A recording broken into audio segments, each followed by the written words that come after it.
상가는 나중에 시세보다 높게 팔 수 있는가를 반드시 생각하셔야 합니다.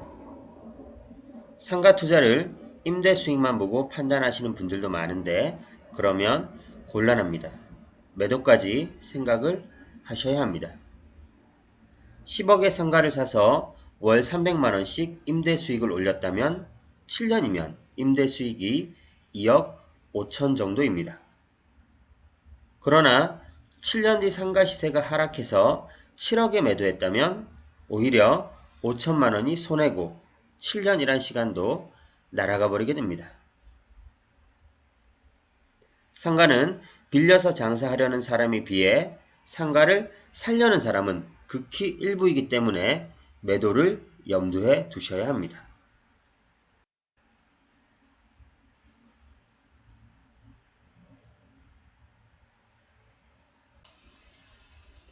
투자라는 것은 매수했으면 매도한 뒤에야 비로소 종료되는 것입니다. 주택은 수요가 있기 때문에 웬만하면 팔리지만 상가는 임대 수요보다 매수 수요가 적어서 쉽게 팔리지 않습니다. 따라서 특히 상가는 무조건 팔릴지를 생각하고 투자를 해야 합니다. 즉, 투자하기 전에 출구 전략을 계획하셔야 합니다. 그러면 출구 전략을 위해 상가는 누구에게 팔 수 있을까요? 이것을 생각하고 투자하시면 도움이 될 것입니다. 상가를 어떤 사람이 사려고 하는지 그 수요층에 대해 살펴보도록 하겠습니다.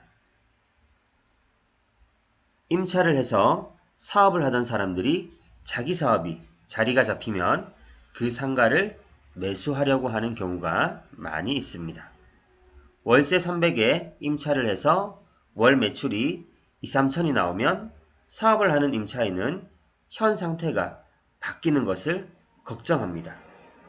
그래서 돈 버는 임차인은 그 자리를 사거나 주변 상가를 매수해서 장사를 계속해 나가려고 합니다. 잘 되고 있으니까 말이죠. 즉, 단골이 있어서 꾸준히 장사가 되는 업종의 임차인들이 그 상가를 다시 살 확률이 높습니다. 학원이나 병원이 장사가 잘 돼서 나중에 그 상가를 다시 매수하는 경우가 꽤 많이 있습니다. 이처럼 꾸준히 수요가 있거나 동네 장사를 원하는 업종인 학원, 병원, 음식점 등의 임차인들에게 그 상가를 팔면 되겠습니다. 또 하나의 상가를 팔 수 있는 수요층은 건설업자들입니다. 이들은 기존에 오래된 상가를 사서 부신 뒤 새로운 것을 짓습니다. 그 자리에 새 건물을 지어서 이것을 세상 물정 모르는 사람들에게 다시 팔려고 합니다. 분양을 하는 것이죠. 그럼 건설업자들이 원하는 상가는 어떤 것일까요? 이것을 파악하고 우리는 상가 투자를 하시면 되겠습니다. 오래된 상가, 낮은 층수, 그리고 대지 지분이 많은 것을 원합니다. 이런 상가를 사서 새로 지어야 그들은 돈이 되기 때문입니다. 그래서 우리는 이런 상가에 투자를 해야 하고 주변에 낡고 오래된 상가도 눈여겨볼 필요가 있습니다. 즉, 건설업자들은 싸게 사서 비싸게 팔려고 하는 것이죠. 주택가에 붙어있는 근린 상가도 나쁘지 않습니다. 3층짜리라고 하면 3층에 살고 1, 2층은 세를 져도 되고 나중에 건설업자들이 근린 상가를 팔라고 연락이 오는 경우도 종종 있습니다. 재개발 확률도 생각하시면 되겠습니다. 큰 지하주차장이 있는 새 건물은 건설업자들이 비싸게 돈을 주고 사려고 하지 않습니다. 이런 관점에서 접근하시는 것이 상가 투자의 한 올바른 방향이라고 할 수 있겠습니다. 마지막으로 앞서 상가 투자 주의사항에서 말씀드렸던 정년퇴직자, 공무원, 은행원들이 이 상가를 살 확률이 있습니다.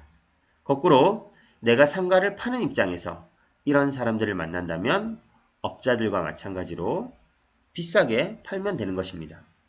공무원이나 이런 직종을 비하하는 것이 절대 아닙니다. 상가를 투자할 때는 주의하고 팔 때를 염두에 두시라는 겁니다. 이런 수요층들은 안정을 좋아하기 때문에 역으로 내가 이런 상가에 투자를 하는 방법도 있습니다. 안정적으로 월세가 나오는 곳에 투자를 해서 나중에 상권이 조금 죽을 타이밍에 팔고 나는 빠져나오면 되는 것입니다. 대형 아파트나 아파트 단지 주변 사거리에 있는 상가들은 안정적인 월세 때문에 매수하려는 수요층이 있기 마련입니다. 또한 상가들이 몰려있는 중심 상권의 저층 상가도 괜찮습니다. 저층은 주로 병원으로 입지가 좋고 상층은 학원의 수요가 많이 있습니다. 지하철 입구 인근 상가, 지하철이 가까우면 교통편이 좋으니까 무조건 좋은 축에 속합니다. 공공기관 주위의 상가, 공공기관이라는 것은 국가에서 월급을 주니까 망할 리가 없겠죠. 그러면 그 주변의 상가도 계속 장사가 잘 될 겁니다. 이런 곳에 분양을 받으시라는 얘기는 절대 아닙니다. 상가를 사서 투자를 하시라는 얘기입니다. 경매로 나오는 상가들을 보면 감정가 대비 몇 억씩 떨어져서 낙찰을 받곤 합니다. 매수하는 사람 입장에서는 싸게 샀으니까 좋은 투자가 될 수 있겠지만 분양을 받았던 사람 입장에서는 큰 손해를 본 투자가 되었을 겁니다.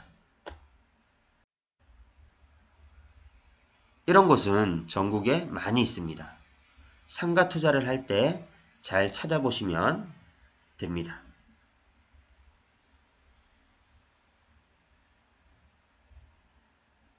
많은 아파트 단지, 지하철, 대학교, 공공기관, 그리고 이마트, 홈플러스, 롯데마트, 많은 학교와 병원들. 지도를 보시면 이런 곳은 나쁠 이유가 전혀 없습니다. 이런 곳을 사 놓으시면 나중에 팔기에도 수월하다. 이런 얘기입니다. 그럼 상가 투자를 할 때 접근하는 두 가지 관점에 대해 살펴보도록 하겠습니다. 임대 수익과 시세 차익, 이 둘 중에 선택을 하셔야 합니다. 임대 수익이 목적이라면 입지가 좋은 상가에 투자를 해야 하고, 당연히 입지가 좋은 상가는 매물이 싸게 나오지는 않습니다. 시세 차익은 크게 기대하지 마시고 임대 수익으로 돈을 벌고 나중에 그 시세대로 다시 팔면 되는 것입니다. 시세 차익이 목적이신 분들은 낡고 오래된 저층 상가에 투자를 하시면 되겠습니다. 대지 지분도 많아야 하겠죠. 대지 지분은 건물 평수 대비 땅 평수로 이해하시면 되겠습니다. 대지 지분이 많아야 나중에 그 땅에 건물을 더 많이 그리고 높게 올릴 수 있기 때문입니다.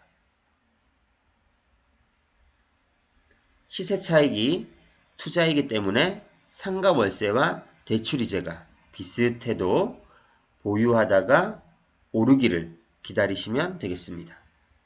그래서 임차인이 좋아할 물건 또는 건설업자들이 좋아할 물건 이렇게 구별해서 투자를 하시면 좋을 것 같습니다. 임대 수익과 시세 차익 둘 다 얻고 싶은 분들은 경매로 상가를 낙찰받으시면 되겠습니다. 일반 매매에서 이 임대 수익과 시세 차익 두 마리 토끼를 다 잡는 것은 힘듭니다. 그래서 제가 경매를 배우고 추천을 드리고 있습니다. 경매 공부는 부동산 투자에 정말 많은 도움이 됩니다.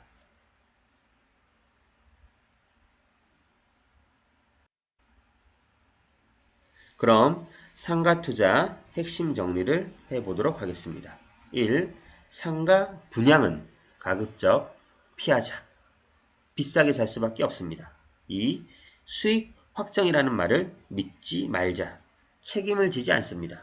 3.